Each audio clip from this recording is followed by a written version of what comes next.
Hay is on the mind of a lot of producers across Oklahoma now.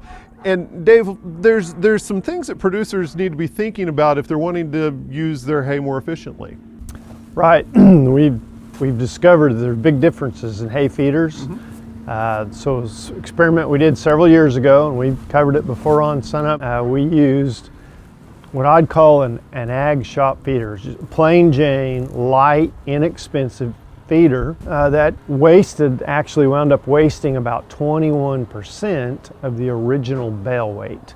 And the way we counted waste was anything that wound up outside of the hay feeder in a 24-hour period where the cows could walk on it, and so on. And so we could over time calculate the amount of total hay waste compared to the original bale weight. We tested other types of hay feeders, and the one we've got in the background here has both a basket mechanism and a solid ring around the bottom to help hold the hay in there.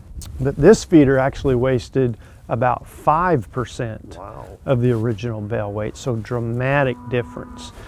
And then we discovered that a feeder that only has the ring around the bottom does not have some sort of a basket mechanism. It wasted about 13%.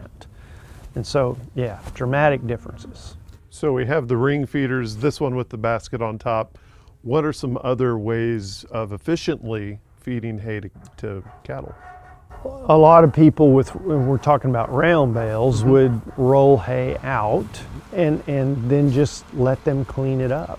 The more days of hay you try to feed at one time, the more waste there's going to be, because they'll turn it into bedding, manure and urine and so on, stomp on it.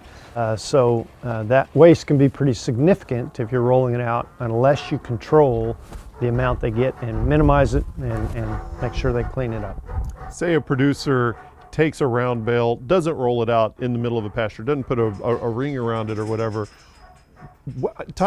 Talk about the inefficiencies that poses. So that kind of work was done 25 years ago, right. And it's dramatic waste, because they immediately begin to tear the sides of the bale down, and they lay on that's around the outside, and it just gets worse and worse as you get down to the core of the bale.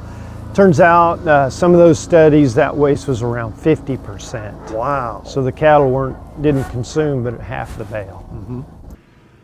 When it comes to locations for feeding, is it better to feed the cattle in a pasture or in a lot situation like what we have here? That's a good question, and one we probably need to work on a little more, because if you feed in a dry lot like this, all of the manure, the hay waste, those are nutrients that could be going back out into your pasture and distributed. You can distribute it through your pasture by moving the hay feeding area.